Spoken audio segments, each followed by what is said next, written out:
My name is Ethan Caldwell. I'm 23. I just graduated top of my class in energy systems engineering from a university up north, Massachusetts. You'd think there'd be pride, maybe a hug, or a flower, hell, even an awkward smile. Instead, I got a text. Since you chose your path, you walk it alone. Mom, I stood in the hallway of a house, built to impress more than shelter. Our estate echoed marble chandeliers, but no warmth. She stood at the top of the staircase in a white silk blouse, one heel tapping against the marble. So you're really not joining the firm? She asked, no inflection, like she was reviewing quarterly losses. I'm not built for spreadsheets and legacy funds, Mom. I want to develop energy solutions, real ones. Her eyes narrowed. Solutions don't pay dividends. I shrugged. Maybe not yet, but one day they might light up entire regions. She sipped her wine like I'd said something laughable. Then she tossed it. A wad of bills dropped at my feet like crumbs for the unworthy. I didn't flinch. $200, she said. Enough for a bus ride out, and maybe a sandwich. You're no longer a Caldwell. I picked up the money without breaking eye contact, tucked it into my wallet. The same hands that built her empire now closed the door behind me. I walked out with a single suitcase, my old laptop, and a head full of ideas people said were unrealistic. That night, my car was gone. My access to the accounts? Revoked. I sat under the Boston skyline, with the $200 pressed flat in my back pocket, and whispered to the cold air, this won't be the end. This will be the beginning. The last bus out of Boston rolled in just past 11 p.m. San Diego was 70 hours away. I sat in the back, legs numb, stomach hollower than my bank account. Crackers, water, and one free refill from a stranger got me through. When I arrived, all I had was $118 and a laptop that doubled as a pillow the night I slept under a tree near the Gaslamp Quarter. I didn't cry, didn't rage, just watched the world pass me by like I was the shadow of someone no longer there. The next morning, I found a corner store that sold stale coffee and $5 sandwiches. I bought one of each, then opened my laptop on a stone bench outside and typed 3 lines into a blank document. I will not use the Caldwell name. I will create energy that powers people, not portfolios. I will come back on my own terms. I called the folder Ether. It was a name, an idea, a whisper I hadn't said aloud yet. That afternoon, I walked the streets of downtown, knocking on side doors, peeking into alleys behind co-working spaces, offering to do anything, wiring, cleaning, fixing, busted air conditioning. No one said yes, until Linda. Her cafe, Copper Grind, had a leaking espresso machine and a broken light socket that blinked like a dying firefly. I pointed it out as I nursed a $2 tea for the Wi-Fi. Do you need help? I asked quietly. You fix coffee machines too? She replied, skeptical. I fix systems, I said. Machines are just loud puzzles. She watched me, then handed me a wrench. 10 minutes later, steam flowed like silk from the machine. The socket? Tamed. Linda crossed her arms and gave me the kind of look that makes you feel seen and doubted at the same time. I can't pay much, she said, but you can sleep upstairs in the storage room. If you scrub the grease traps, deal. That room became my home. The squeak of mop wheels at 5 a.m., the click of the coffee grinder at 6, and Liam, a barista who knew every customer's life story and cursed like a poet, became the backdrop of my second chance. At night, I worked on Ether. It wasn't just a battery. It was a new way to hold sunlight, to store energy like memory, compact, clean, and resilient. I had pages of sketches, models, errors. I coded simulations on that same laptop, I once used as a pillow. One evening, Liam caught a glimpse of my screen. Dude, that's not coffee shop doodle stuff. What is that? I told him, simply, about layered microcells, dynamic conversion circuits, and why existing storage tech wasted nearly 20% of potential power. He didn't understand the science, but he got the dream. If this works, you'll be the guy who changed the world in his socks from a storage room. I laughed, then saved my file, ether 0.1.proto. Every night, I got a little closer. Not for applause, not for revenge, but because I had nothing left to lose. There are moments in life that don't look like beginnings when they arrive. They come wrapped in doubt, in cracked voices, in diagrams sketched on cafe napkins. For me, that moment came when a woman with sharp eyes and a coffee-stained tablet asked me a question I didn't expect. Is that a power distribution model for modular charging layers? Her name was Claire Nguyen. She had a quick mind and quicker questions. I had just flipped open my laptop after a shift at Copper Grind, redrawing Ether's core schematic for the 100th time. She had been watching over her own notes, 2 tables down, a quiet nod between 2 people who understood circuits better than people turned into conversation. You know about energy compression feedback loops, I asked. I run R&D at a small firm. We're stuck on heat dissipation in nanocell arrays. That was it. No resume exchange, no pretenses, just mutual curiosity. We ended up talking until the cafe closed. Liam kicked us out with a mock scowl and handed Claire a to-go mug. If he starts talking about multi-phase capacitors again, he said, just nod and smile. Outside, Claire handed me a business card. Solenoid Tech R&D Division. The name sounded small, like a satellite project, but the address wasn't. We've got a bottleneck. And if you actually understand what you said about pressure-balanced thermal shells, come in Monday, bring data. Monday, I walked into Solenoid's lab like I was trespassing on my own dream. My shoes were still worn, but my laptop, polished like armor. Claire introduced me to the lead engineer, Dr. Samuel Reyes, a man who looked like he'd seen every battery model invented since the 80s and hated most of them. You have 15 minutes. Impress me, he said, sipping black coffee like it was judgment in liquid form. So I did. I pitched Ether's core mechanism, dynamic flow segmentation, allowing energy packets to redistribute themselves across nanolattices in real time. I showed him my failure logs, my thermal drift simulations, my worst ideas, then my best one, a micro-pressure neutralization chamber, allowing the cells to maintain structural integrity under heat spikes without fallback conduction loss. Reyes didn't speak for 10 seconds. Then he nodded once, set his mug down and said, "Come back tomorrow. Claire will onboard you." What followed was a month of brutal, beautiful exhaustion. Mornings still began at Copper Grind. I'd sweep the floor, tighten screws, replace filters, then sprint across town to Solenoid, where the air buzzed with voltage and theories lived on glass whiteboards. Claire gave me a corner desk. No nameplate, just space to build.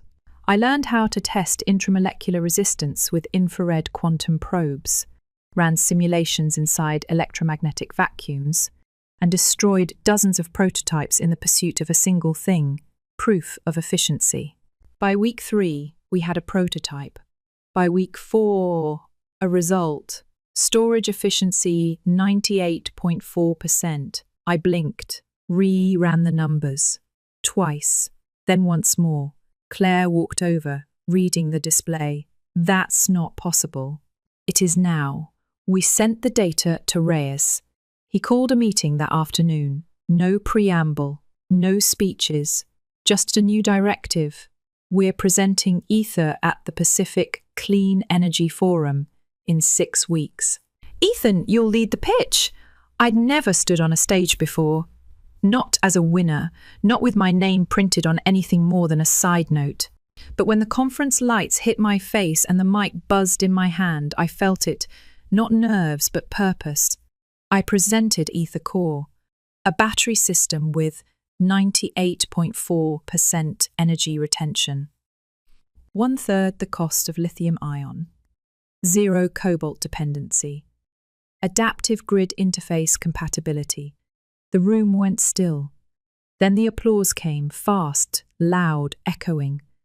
Backstage, Claire squeezed my arm. They're not clapping for a product, they're clapping for a future. 2 weeks later, my inbox looked like a startup founder's fever dream. Partnerships, angel funds, research, grants. But only one offer made me pause, NovaBridge Capital, an investment group led by Raphael Lin, known for finding early-stage tech and turning it into revolutions. We met in a little taqueria near the pier. Raphael didn't waste time. I've been tracking you since Copper Grind. We want in $5 million for 20% equity in whatever you're about to build. I swirled my iced tea. You're betting a lot on a guy who used to mop floors. I'm not betting on the guy, he said. I'm betting on the storm. I shook his hand. Ether Dynamics was born that spring. Headquartered in a warehouse in San Diego's startup district, we built our first production module inside a 100 square foot space with broken HVAC and the world's loudest 3D printer. Liam joined as operations lead. Claire became head of engineering. Linda, our first investor. In 9 months, we signed 17 contracts across the West Coast. Farms, microgrids, off-grid clinics. One customer sent me a letter. Your battery brought light to the village I was born in. Now they teach kids at night. I read it 3 times, then went back to work. Because this wasn't the summit. It was just the moment I stopped climbing alone. Success doesn't always announce itself with trumpets. Sometimes it arrives as a headline. Caldwell Global Fund faces acquisition risk amidst consecutive downturns. The article was buried under more urgent news, but I stared at the name, Caldwell, and I didn't need to read the full piece to understand. My mother's empire, once hailed as an unshakable legacy fund, was slipping, bleeding investors, paralyzed by outdated models, crumbling under its own weight. I turned to Raphael. He was already watching me. It's us, isn't it? I asked. He nodded once. NovaBridge began acquiring controlling shares last year. Quietly. We currently hold 48%. So you made me the majority stakeholder in the company that disowned me? He tilted his head. You earned that power. I just helped you aim it. 1 week later, I flew to Boston. The Caldwell Tower hadn't changed. Still glass, steel, and gold, lettered arrogance. The receptionist didn't recognize me. Good. I liked it better that way. Inside the 10th floor boardroom, I took a seat at the head of the table.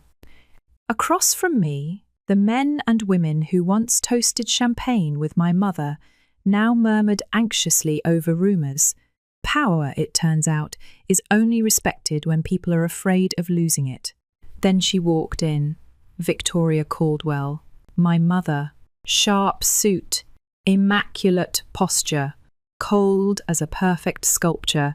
She didn't look at me at first. She just began talking. We need to discuss NovaBridge's interference. Whoever they are, they're destabilizing us, no need, I interrupted. She froze mid-sentence. Her eyes found me. A flicker of recognition. And then disbelief. Ethan. I nodded. Calm. It's been a while, Mother. You're with NovaBridge. I am NovaBridge. I slid a folder across the table. Official documents. Signatures. Control percentages. Her fingers hovered over the papers like they might burn her. One board member cleared his throat. What do you want? Simple, I said. I want to merge Caldwell Global into Ether Capital. Full absorption. We eliminate your failing infrastructure and rebuild it into something that matters.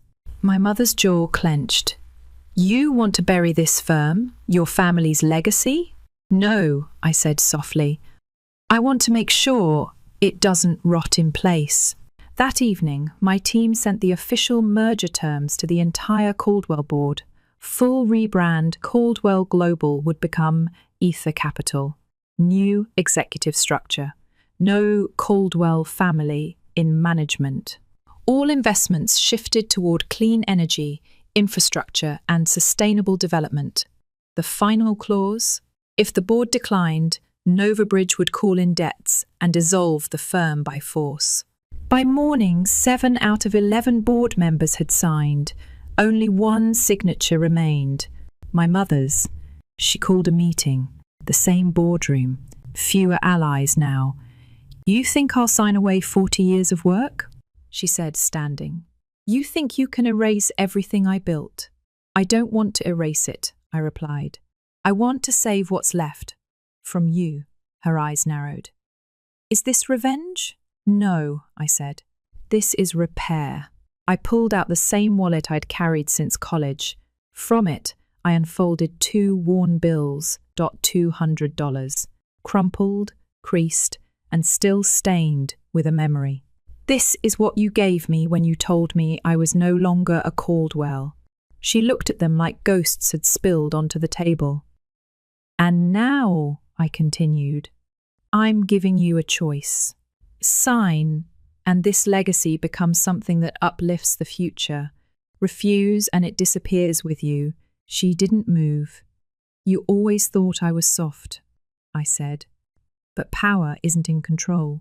It's in creation. I created something you couldn't. Value that didn't need your name to matter. There was a long silence. Then she sat down, picked up the pen, and signed. At 5:48 p.m., the deal was finalized. Caldwell Global Fund ceased to exist. Ether Capital was born, an energy-driven investment ecosystem that funded battery innovation, microgrid expansion, and clean infrastructure from Arizona to Southeast Asia. Victoria Caldwell retired quietly. No press release, no final speech, just vanished. Later that year, I heard she moved to a lake house in Vermont. The same one where we used to spend summers before she became a titan and I became expendable. I didn't visit. I didn't call. Some gaps, even with signatures, never close. 8 months later, Ether Capital funded a school grid project in rural Cambodia. Solar panels, high-efficiency storage, and lights that didn't flicker during monsoons. The local kids wrote us a letter. One line stood out, "Now we can study at night. Thank you, Mr. Ethan." I sat in my office and stared at it for a long time. Not because I was proud, but because somewhere, deep down, I still remembered the boy who studied by flashlight, afraid of failure, afraid of being forgotten. He wasn't afraid anymore. He had rewritten everything. It had been almost a year since I walked out of that boardroom with a contract that sealed my past and reshaped my future. Since then, Ether Capital had expanded across borders. We launched sustainable urban projects in Lisbon, solar-powered irrigation systems in rural Vietnam, and microgrids in remote Colorado towns. Our second-gen batteries, Ether Core, the second hit the market with global patents. Lighter, smarter, cheaper, the team had grown too. Liam now oversaw logistics across 3 continents. Claire managed 5 R&D hubs, often teasing me over video calls about my outdated prototypes. Linda had sold Copper Grind and retired, though she still sent handwritten coffee reviews with every product report. The world had changed, and so had I. But one thing hadn't. That envelope. It arrived one winter morning, unmarked, hand-delivered to my office. Inside, 2 old $100 bills, and a single note written in ink that bled ever so slightly into the paper. "You are worth more than I ever knew." Victoria, the first, stared at it for a long time. Not in anger, not even in sadness, but in silence. It wasn't money. It wasn't even an apology. It was the first and only acknowledgement I'd ever received from her that felt real, not because she said the right words, but because she used the only language she'd ever trusted: action. That afternoon, I left the office early. I drove across town to a place few people knew still existed. The sign was faded, but still legible: Copper Grind Cafe. New ownership, different music. The smell of roasted beans still lingered like memory. The coffee machine I'd once fixed with a borrowed wrench, still there, still humming. The girl behind the counter looked up, confused as I stepped inside with a small, folded napkin and that envelope in my hand. "Can I help you?" she asked. "Just a cappuccino and a moment," I said, smiling. I took the same seat by the window, the one where I first scribbled out Ether 0.1. Proto on my busted laptop, and believed, just barely, that I could change the world. When the drink came, I placed the envelope on the table. Inside it, the 2 bills, worn from time, but now worth more than any portfolio, and a note I wrote on the napkin. This was my beginning. Keep it as proof that great things can start in quiet places. Before I left, I handed it to the barista. "It's for the owner, just a tip." She looked confused, but nodded. I didn't wait for her to open it.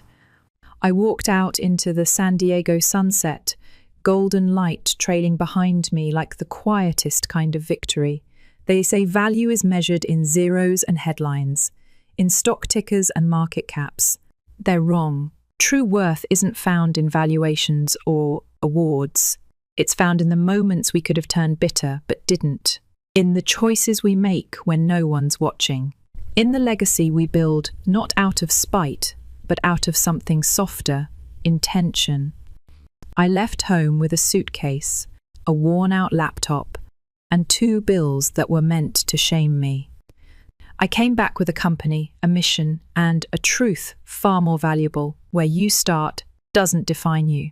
What you choose to build does. At night, I sometimes open the old folder named Ether on my laptop. The first 3 lines I ever wrote are still there. I never changed them, never added or deleted a word. And every time I read them, I remember who I was, not because I miss him, but because he dared to begin. And that was enough. Story 2, I'm 26 now. But this whole disaster began when I was 23, back when I still believed loyalty was a given in families and love could be trusted blindly. Back then, I was dating this guy named Lucas. We met in university and things got serious pretty quickly. He was thoughtful, charming, a little nerdy, which I liked, and honestly, he felt like home. I was convinced he was the one, the kind of guy I'd eventually build a life with. We'd been together for a little over a year when I decided it was time he met my family. We weren't living together. Cultural expectations made that a non-starter, but we made it work. He was based in another city for work, so weekends were our sacred window. Every other Friday, I'd take the train to his place, with takeout in hand, and hope the Sunday goodbye wouldn't sting too much. My family's a tight-lipped, traditional bunch Romanian immigrants with conservative views. My parents are big on rules, even bigger on appearances. When Lucas met them, I could feel their silent judgment seeping through every forced smile. They weren't rude, just cold, detached. As if they were mentally drafting a list of reasons he wasn't husband material. But my younger siblings? They loved him. Maya, who was 21 at the time, especially. She was always cracking jokes with him, sharing inside memes, even calling him bro-in-law as a joke. And my baby brother, Leo, only 10, idolized him. Thought he was the coolest guy alive. I didn't mind. It actually made me happy. I thought, great, if my siblings like him, my parents will eventually come around. I couldn't have been more wrong. 3 months after Lucas met my family, I visited him for what should have been a normal weekend. We ordered Thai, watched a bad horror movie, and I crashed on his couch while he went to shower. That's when it happened. His phone buzzed again and again and again and again. I'm not the jealous type. I've always believed that if you need to go through someone's phone, you probably shouldn't be with them. But something that night made my stomach churn. Curiosity or instinct, call it what you want. I unlocked his phone. The messages were from Maya. At first, I told myself they were harmless. Just siblings-in-law bantering. Then I saw the words, "Can't wait to feel you again. I miss our nights. I still remember the way you touched me. It hit me like a punch to the lungs." I scrolled up, heart pounding, hands shaking.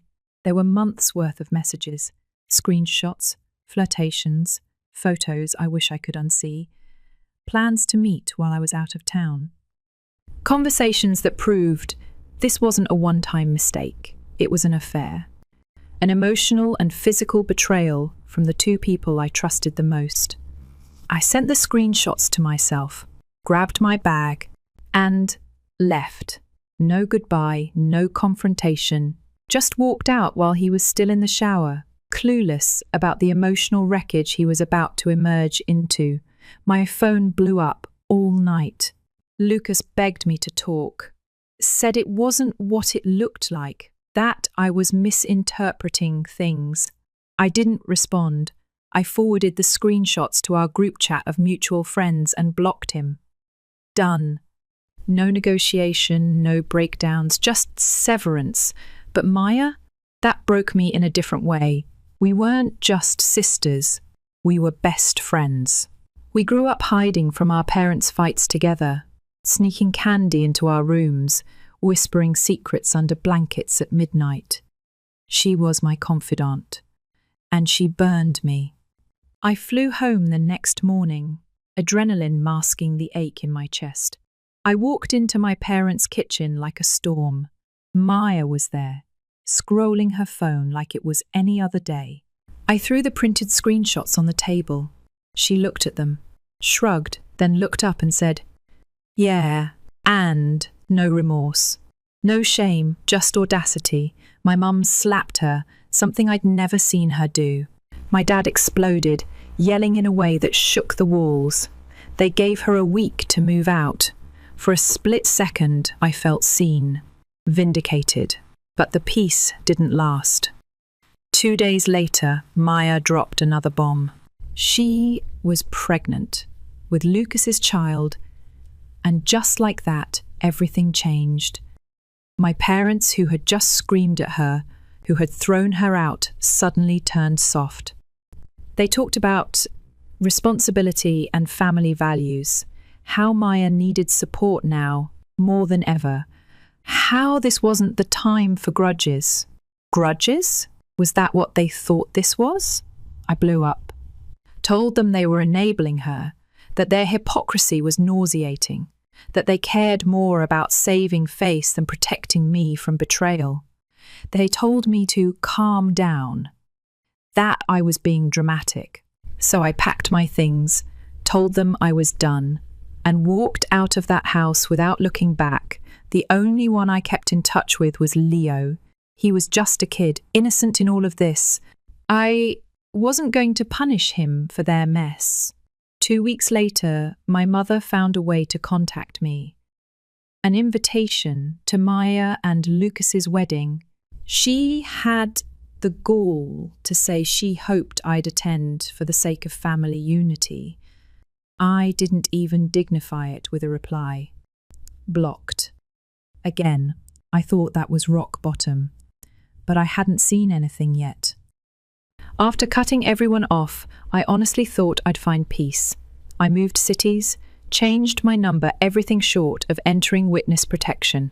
For the first time in years, I started sleeping through the night. But peace, it turns out, doesn't last long in families like mine, especially when you stop playing the role they've written for you. It started small. My cousin Laya, the only one I still spoke to, messaged me about a baby shower my parents were throwing for Maya, a full-blown party, balloons, cake, catered food. Like this wasn't the result of cheating, lying and betrayal, but a cause for celebration. That wasn't even the part that pissed me off the most. Apparently, while clinking glasses and playing baby bingo, my parents were telling everyone I'd abandoned the family, that Maya was the one holding us together, that she'd stepped up when I chose to walk away. Imagine that. She slept with my boyfriend, got pregnant, and I'm the villain for refusing to clap and pretend it's all okay. Leah didn't even try to sugarcoat it. They're rewriting the whole thing, Jules, she said. You're the problem in their story now. I didn't respond to her right away. I just sat on my kitchen floor, phone in my lap, trying not to scream. You ever feel like you're going insane, but everyone around you's acting like it's normal? That's what it felt like. Like I was stuck in a story someone else was telling, and no matter how loud I yelled, no one heard me. Then came Leo's text. He was doing okay, missed me. But he also casually mentioned something my mum had said, how it was embarrassing that Maya, the younger daughter, was getting married and having a baby before me. Yeah, forget betrayal, forget grief. They were now embarrassed that I wasn't playing house fast enough to keep up appearances. That's when I really got it. It wasn't about love. It never had been. My parents didn't care about what Maya did to me. They cared about what the neighbours would say, about whether the family Christmas card still looked picture perfect. They didn't care that my heart had been ripped in half. They cared that the story they wanted people to see was still intact. And me, I was a plot hole they needed to erase, so I stayed quiet, didn't show up to the wedding, didn't even acknowledge it. But thanks to Leah, I knew exactly how it went down. Apparently, it was this over-the-top affair, like they were trying to buy legitimacy. My parents told everyone Maya and Lucas were just doing the right thing by getting married early. Said I didn't attend because of work. Cute, right? What really broke me, though, wasn't the lies.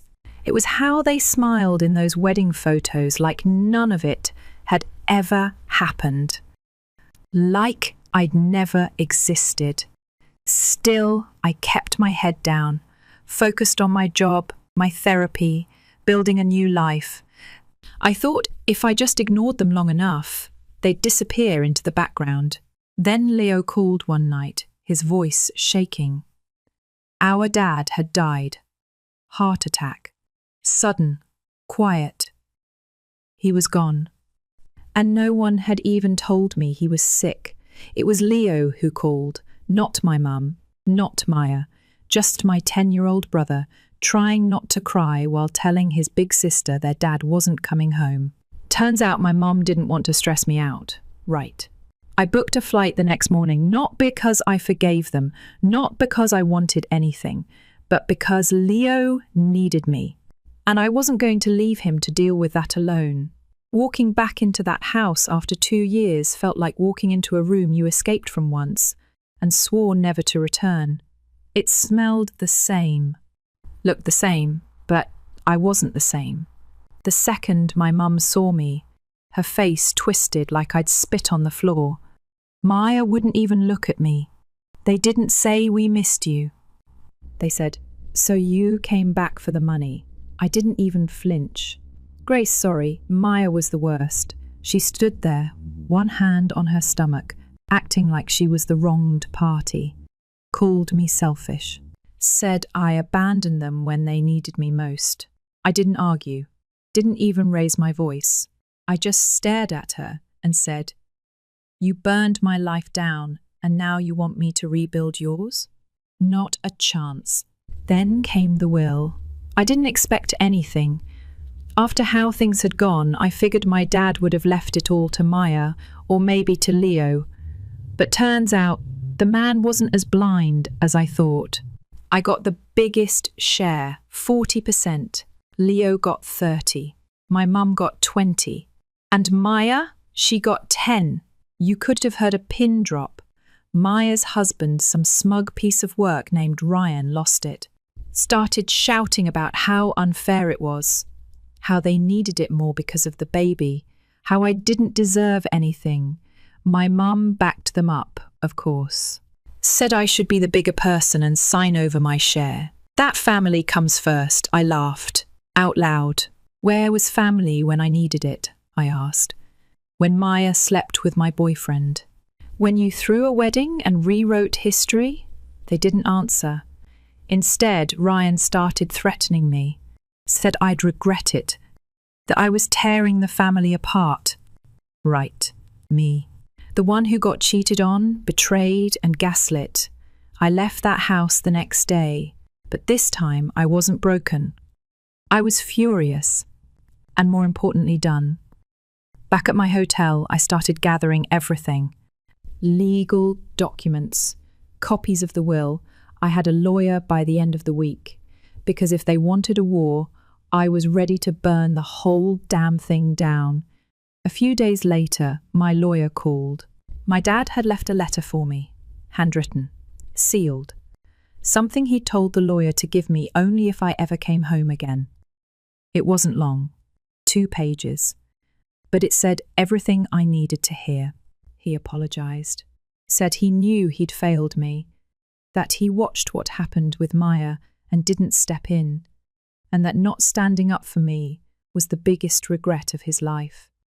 Said he hoped the inheritance would help make things right, even if nothing ever could. I cried for the first time in months, not because it fixed anything, but because someone finally acknowledged what happened to me, that I wasn't crazy, that I mattered. And for the first time since this whole thing started, I felt something I hadn't in years, validated. After reading my dad's letter, something in me shifted. Not because it made up for everything, but because it made sense of it. Finally, someone saw me. Even if it was too late to hear it in his voice, it still meant something. And that was enough to stand on, even if just barely. I thought maybe, just maybe, the worst was over. I was wrong. About a week after the will was read, I started getting texts from unknown numbers, blocked calls, weird voicemails. At first, I thought it was just spam or maybe someone trying to scam me. Then I actually listened to one of the voicemails. Hope the money's worth it. Hope you sleep well. You're gonna regret this. And that's when I realized, Ryan.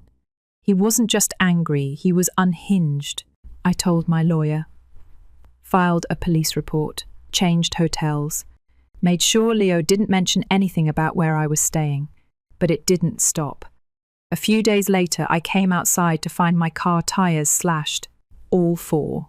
In broad daylight. That's not just anger, that's a message. It didn't scare me like it used to. It just made me tired. Tired of living in the middle of their storm. The hotel beefed up security. I started carrying pepper spray, not because I thought I'd need it, just in case. But then something even stranger happened. One night, after dinner with Leo, he'd come by for the weekend, I noticed a man lingering in the hotel lobby. Not staff, not a guest, just there, watching. When we passed him, he didn't say anything, didn't follow, just stared. I told the front desk. They checked the footage, said they'd call the cops if he came back. Still, that night I barely slept. I kept the lights on, sat up, listening for any sound that didn't belong. That's when I knew I had to do more. We filed for a restraining order against Ryan. My lawyer helped me get everything together, texts, photos, voicemails, even the hotel's security report. When the court date came, Maya and Ryan actually showed up, sat across from me, smug, like this was some sick game. Ryan tried to spin the whole thing, said I was harassing them. that I was bitter about the baby, that I made it all up. But the judge wasn't buying it. Restraining order granted, 3 years. It wasn't forever, but it was something. A legal wall between me and whatever chaos they were planning. After that, things went quiet for a while. I moved again, this time to a small place on the edge of town. Nothing fancy, just mine. No one knew the address except my lawyer and Leo, not even Leah. I started to feel like I could breathe again. Until I got the package. No return address. Just a beat-up envelope slipped under my apartment door while I was out. Inside, a notebook. Pages and pages of notes. My schedule, where I'd been, places I'd eaten, even stuff about Leo, dates, times. Comments about what I wore. Someone had been watching me. I froze. Called my lawyer. Called the cops. They took it seriously this time. Said they'd look into it. But again, I didn't flinch. I was tired of flinching. This wasn't going to be my life, not anymore. I started documenting everything, backed it all up, told Leo to be extra careful. We used code names when texting. I even bought a burner phone. And then, just when I thought it couldn't get any darker, Ryan got arrested. Caught trying to sneak into my old hotel under a fake name. I don't know what he was planning. Maybe nothing. Maybe something worse. But he's facing charges now. Breaking the restraining order. Trespassing. Harassment. I'll have to testify eventually. I'll do it. Not because I want revenge, but because I want peace. And this is what it takes to get it. As for Maya, she's been quiet since the arrest. Not a single message. Not even through a cousin. I don't know if she's scared or if she's still spinning a story that makes her the victim. But I've stopped caring. I'm not wasting any more breath trying to understand people who never once tried to understand me. And my mum? Still silent. Maybe ashamed. Maybe just stubborn. Doesn't matter anymore. I don't owe her closure. I'm living quietly now, working, saving. I've started therapy again, real therapy this time, not just journaling and trying to make sense of it alone. Leo's doing okay. He texts me every night. He's growing up fast. Too fast sometimes. But at least he's safe. The other day he asked, "Will we ever be a family again?" And I told him the truth. We are a family. Me and you. That's enough, because it is. All this time, I thought revenge would be loud, explosive, dramatic. But real revenge, it's peace. It's walking away with your head high, knowing you survived the worst parts of people and didn't become like them. It's silence in place of rage, distance instead of drama, and power not from hurting them, but from healing yourself. They thought I'd break. I didn't. They thought I'd come crawling back. I never did. They thought I needed them. I don't. And that's the story. Story 3, you ever think you've got it all figured out? Only to have someone pull the rug from under you? Yeah, that was me. 4 years into a relationship I thought would end in forever, I found myself standing in a half-packed apartment, reeling from 5 words that flipped my world. You're not wife material, Harper. That was Miles, my ex-fiancé. We'd been together since I was 25, and for the first 2 years, I genuinely believed he was my person. You know the type, witty, dependable, a decent cook, and he always made a point to leave a coffee on the nightstand if he woke up before me. We binge-watched the same sci-fi shows, spent weekends trying out hole-in-the-wall restaurants, and stayed up late having long, meandering talks about everything and nothing. When he proposed on our 3rd anniversary, just us on a quiet dock where we'd had our first date, I was all in. The ring wasn't flashy, but it was thoughtful. I called my sister in tears, posted the obligatory ring pic on Instagram, and dove headfirst into planning our wedding. Then, something changed. At first, it was subtle. A comment here, a suggestion there.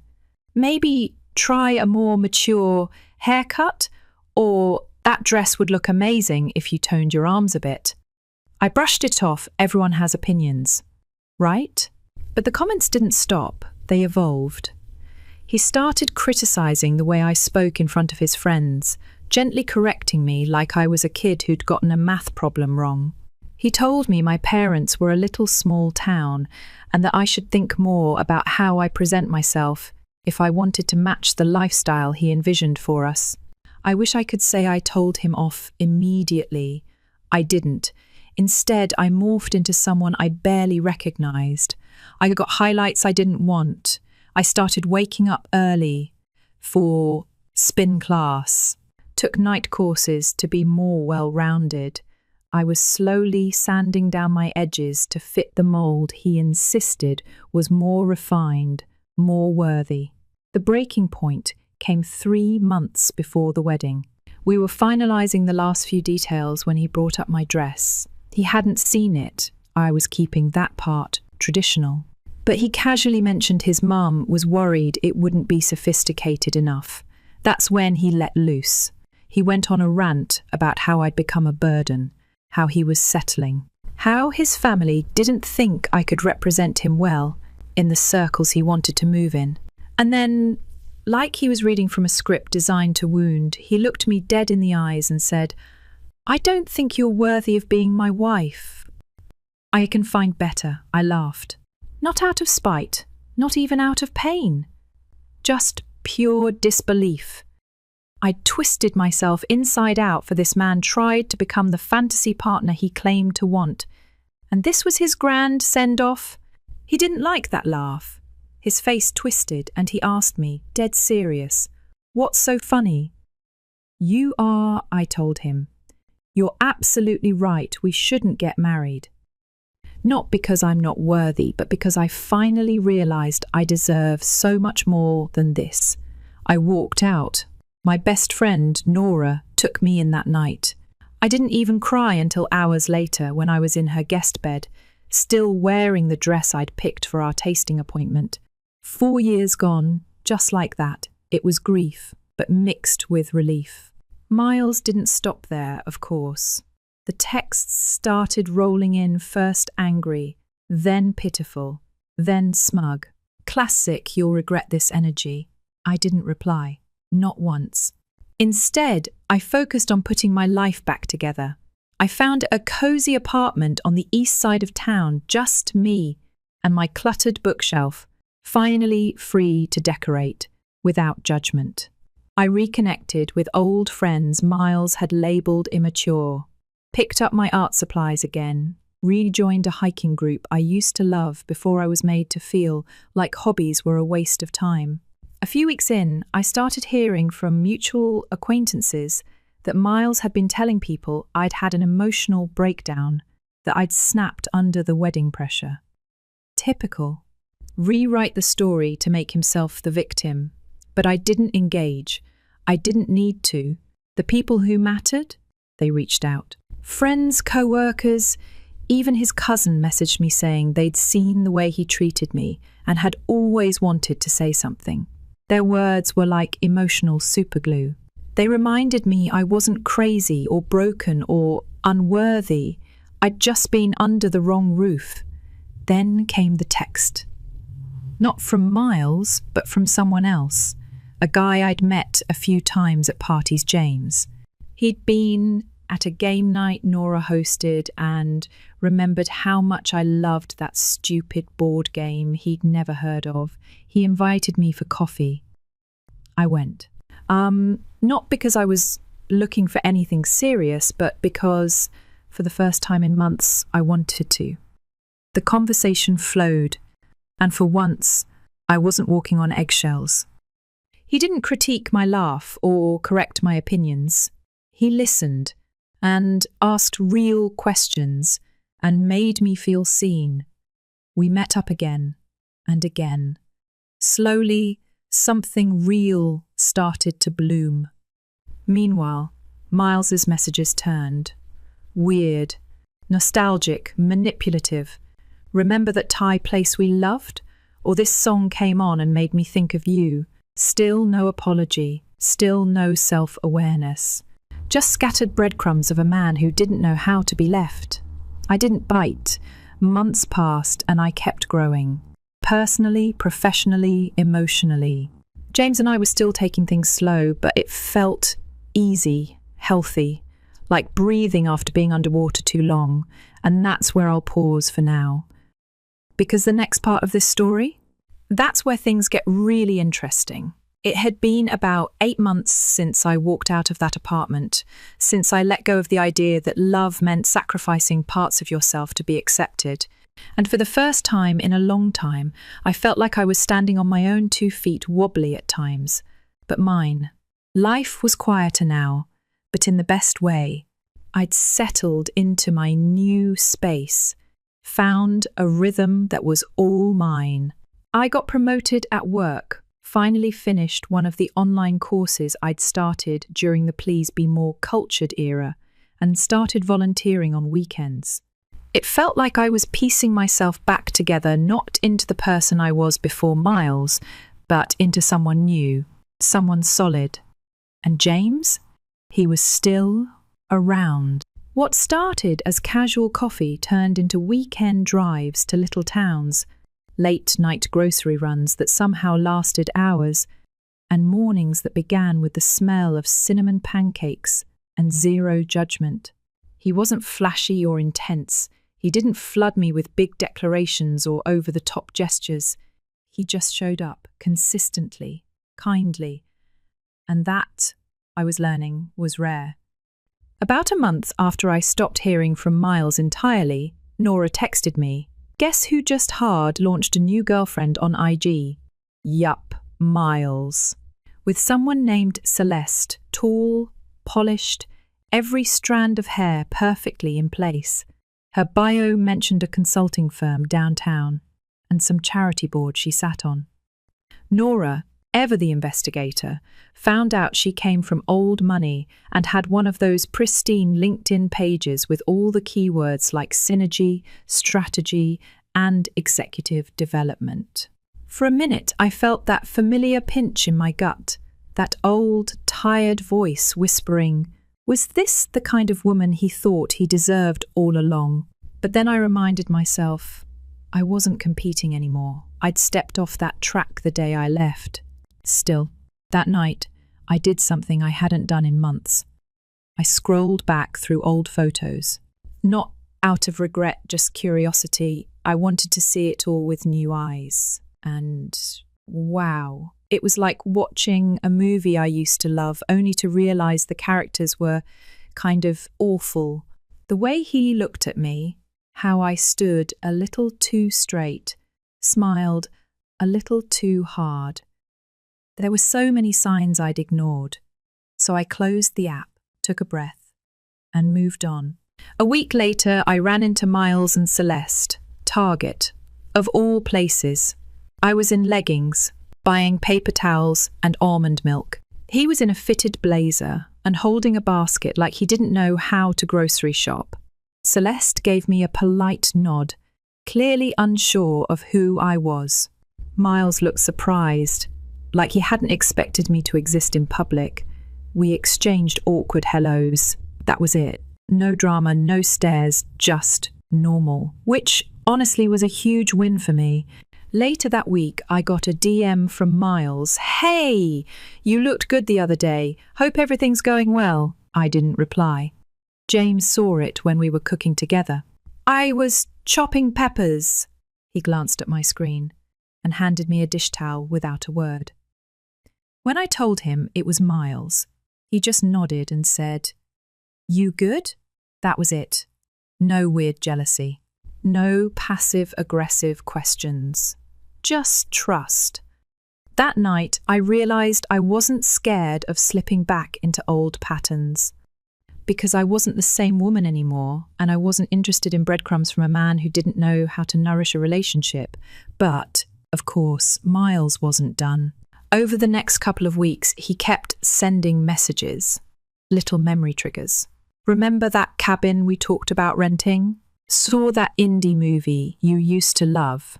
Made me think of you. Never once did he apologize.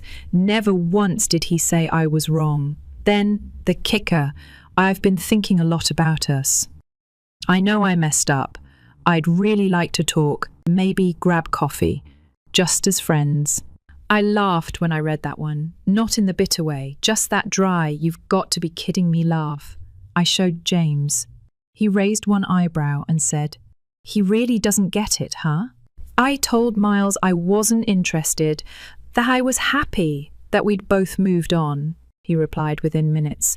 Just don't want you rushing into something you'll regret. Classic.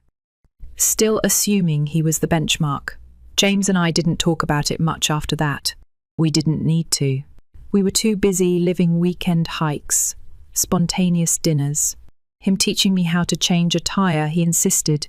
It was a life skill. Me helping him repaint his living room because he thought moss green meant the same thing as neon chartreuse. 3 months into our relationship, I moved in. It wasn't some grand announcement, it just sort of happened. I was spending most nights at his place anyway, and one morning, while folding laundry, he asked, "You want your own drawer or just take the whole dresser?" We cleared out space, painted the guest room, bought a plant we promptly killed. Life was messy, but in a real, comforting way. Then came the proposal. No fireworks, no photographer hiding in the bushes. Just us. At a quiet lake, sharing a thermos of coffee, watching ducks fight over breadcrumbs like they were gourmet French fries. "I don't want to do life without you," he said. "So, marry me?" The ring, a vintage sapphire from his grandmother. Absolutely perfect. I didn't cry. I smiled. I kissed him. And I said yes. We didn't post anything for a few days. We just wanted to live in the moment. But once we did, the responses came pouring in. Family, friends, even people I hadn't spoken to in years. And then, Miles again. Didn't realize things were that serious. Hope you're not rushing. Wish you all the best, though. I didn't respond. I showed James, who smiled and said, "He's really trying to rewrite the ending, huh? But here's the thing. I wasn't in his story anymore. And he wasn't in mine. What came next? Planning a wedding that wasn't about appearances. That wasn't about proving anything to anyone. Just a celebration of a love that was quiet, steady, and earned. One final twist.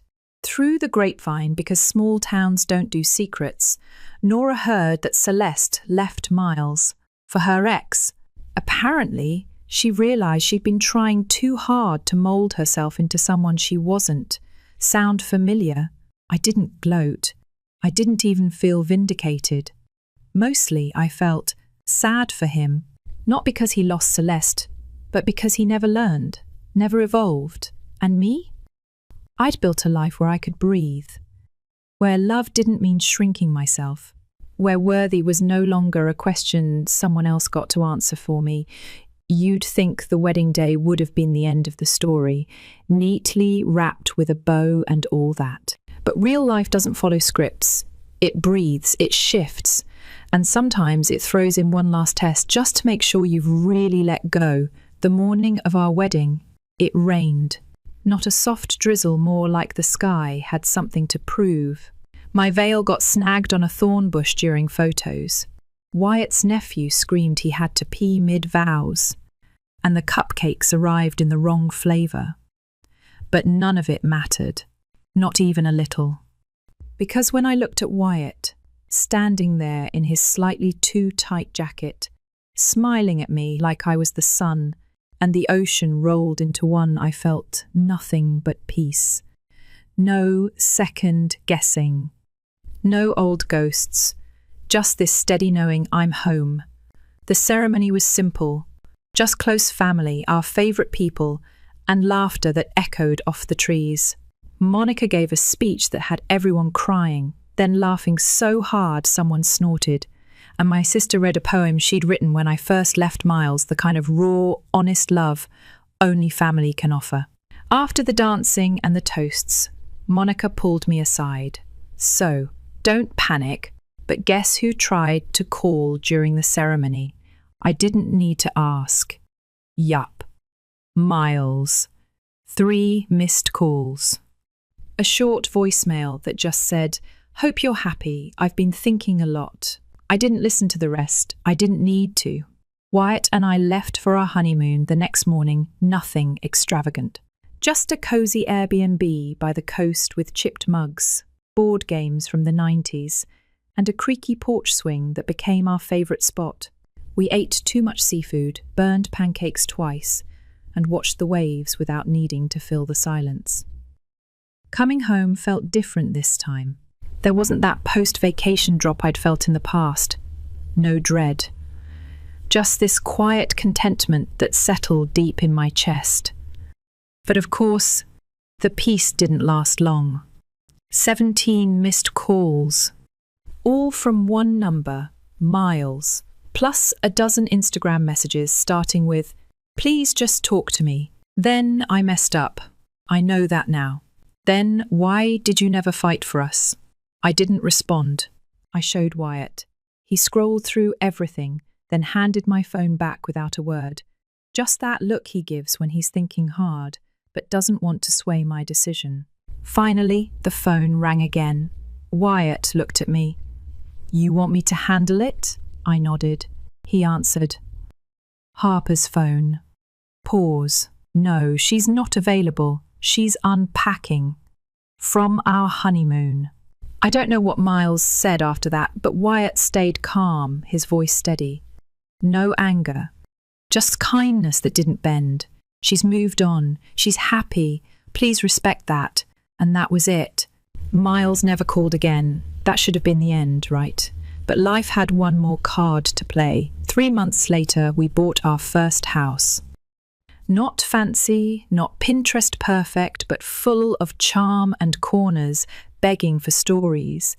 It needed work. The plumbing groaned like a grumpy old man.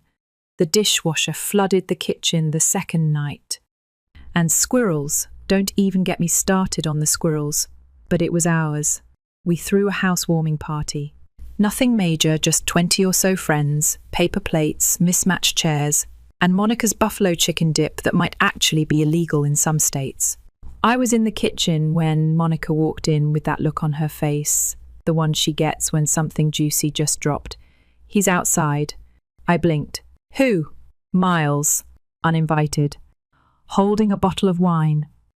You ever get that weird mix of dread and indifference at the same time, like your body tenses but your mind goes meh? That's what I felt. I found Wyatt in the garage, showing his brother how he rigged the storage shelves, told him what was going on. His response? "You want to let him in? Or do we politely send him packing?" I decided to let him in. Better that than whispers all night. Miles looked different. Older, somehow. Tired. He handed me the wine, ironically, the same brand he once said was too basic. We made small talk. He asked about the neighbourhood, commented on the paint colour, glanced at Wyatt every 5 seconds like he expected him to turn into a cartoon villain. Then someone, bless them, said, "You two seem so perfect together. It's really beautiful." Miles mumbled under his breath. I didn't catch it, asked him to repeat. That's when he broke. "You wouldn't even be with him if it weren't for me. I made you better. You should thank me." Time froze. I looked at him, then at Wyatt, who stepped in not with anger but calm steel. "She's not who she is because of you. She's who she is despite you." I swear the room went silent. Miles just stared at us. Then said something about how I used to be softer and now I was cold. Like that was an insult. That's when Monica, bless her dramatic timing, chimed in. "Oh, by the way, I saw Celeste at the farmer's market. She and her new fiancé are expecting. Isn't that wild?" Miles didn't even respond. He left, quietly, bottle of wine unopened. The next morning, I got one last message. I'm sorry. I hope you're happy. That one I didn't delete. I didn't reply either. It just sits there, a reminder, not of him, but of how far I've come. These days, life's still messy. We argue about thermostat settings. I leave cabinet doors open. He leaves socks in the living room. But it's real, it's honest, and it's safe. We're planting a garden this spring. Might get a dog. Still debating between a rescue mutt or a golden retriever. And sometimes, when I'm sitting on our porch with a warm mug and a full heart, I think about the girl who walked out of that apartment shaking and silent, thinking she wasn't enough. And I wish I could tell her, you were always enough. You just forgot.